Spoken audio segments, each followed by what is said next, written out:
Hey, well, I'll try not to hold you too long. Oh, no, please, I don't mind. Oh, I'm just trying to... Thank you very much. How did the interviews go with, was it Robert and Paul? Robert and Raoul, yeah, it was great. Robert and Raoul? Raoul, yeah. It went good? Yeah.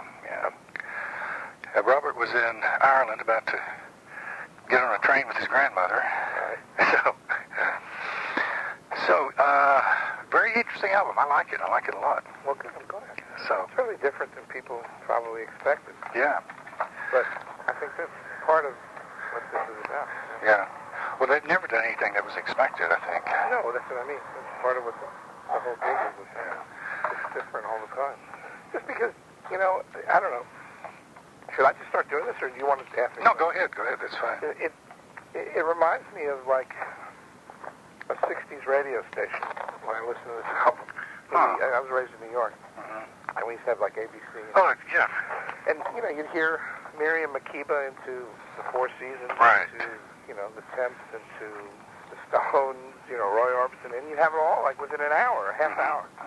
And it was amazing, and it really struck me. I mean, it's not literally like that, but it struck me when I listened to the whole record as a whole, how diverse it is, and, there's a certain style and sound throughout it, but, it just sounds so different, and it's what makes it refreshing. It also is the challenge, because whenever you do something that's different, it takes everyone a moment to kind of cock their ear and say, wow, this is great, and can it, work for what we're doing, because that's the theme of today, is that everything's so formatted, just not even just in the sense of radio, but in the sense of just people's perception of things. I guess it's because what's out there and what's been created is that, there's just all these kind of like slots and formats. So this is something, in my view, that can fit everywhere. Yeah, well, there's no walls around it, At all. Nice. Yeah, exactly. No walls at all. And what's great is that there's stuff on here that we can bring to country. There's stuff on here that we can bring to AC. And I'm not sure how the progression goes, because you can bring it to AC, to AAA, and hopefully it jumps up to CHR, one day. But I mean, to me, it's just I just want it exposed. We've always been a band about that. About getting the music to the people and letting, it's kind of a show and tell effect. When people get to see it and hear it, they talk about it. Yeah. And it spreads the word. Obviously, radio brings it in a quicker pace. It's just mass exposure. But so does television. And this is very much a press-driven band. Yeah, that's true. Media-driven band. And the acceptance that we've had at radio is welcome. Yeah. But, it's something that I think we're not going to have a problem with. But I know that it's always a challenge, especially nowadays. Yeah. Well, country radio, some will take it, some won't. It's always been that way, I think. Yeah. So, I mean, they've always asked for something different. The thing about this act is that they're already established at radio somewhat, and the difference isn't as shocking as if it were a new act coming down the pike. Yeah. It's almost like people expect the Mavericks to be different. I mean, as long as they deliver great music, I think that it's accepted. Yeah. And this is certainly great music. Yeah. So, are you laying out a real heavy press and media campaign? Well, yeah, we're doing it with Nancy Russell and at Fourth, and now we've got Angie Jenkins Smith, who's the new publicist over at the MCA. So we're working in conjunction with both of them. I mean, Nancy's taken, just is the leader of this thing, because she's been our publicist for the last few years.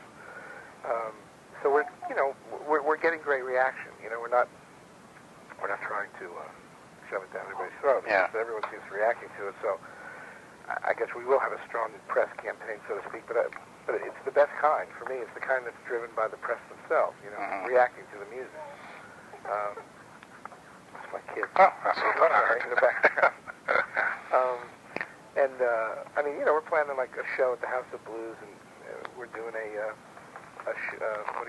Tonight Show appearance the day the album's released, March 10th.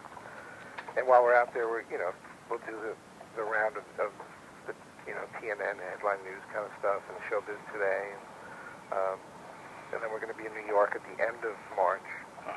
Hopefully, I think we're trying to line up a Letterman date, and hopefully Clea Rosie and a couple other TVs, and then we're going to do a show at Tramps. And at both shows, the House of Blues show in L.A. and the Tramp show in New York, we'll have, I think we're going to have more of a party in L.A., in the sense of an official party, in which we're still working on where we're going to do that. Yeah. I think it's the Chateau Marmont, but, I'm leaving that with the girls. But the thing is that, we're going to try and get as many people to see the band as well as hang out. Yeah. And I go back to that show and tell thing. It's always worked for us. It's what started it. Well, with the press thing, I had heard of the Mavericks. Heard about them long before I heard them. Yeah, because there was so much media. It's funny. When I was first trying to get them signed, or at least noticed to, hopefully get signed, I hooked up with Clay Bradley at BMI, and Clay had just started. I told him to send it to everybody. Cause I set the independent record up. It's kind of like my demo. And I told him to get everybody excited about it and get them. I sent like 50 copies. I get them copies except the A&R people, because I knew a lot of A&R guys in New York and L.A. and London from my background living in New York. And the thing that used to bug them the most was when someone knew about something before they did. Because it was their job. Yeah, Their gig was to know, their ear to the ground. So it's the same kind of thing. It worked, as I've looked in hindsight, that, it wasn't a plan by any means, trust me, but it was exciting to see, writers, journalists, critics, all kind of like hearing about it. You get, the Jim Hunters of the world, and whatever, they start talking about, like, let me show you what I got. And it was great. So it reminds me of that. I'm sorry, I digress. No, that's good. Actually, I think we've got what I need. Okay, well, cool. Appreciate it. So when is this coming out? Well, it depends on space problems. I'm going to try to get it in next week. We'll see. So as soon as possible. So. Well, thank you very much. Well, thanks again, Frank. What do you got left to talk? Weekend and Haley at the label. Oh, okay, great. So, I think Haley's out in Phoenix at that chance to come in. Oh, that's right. Yeah.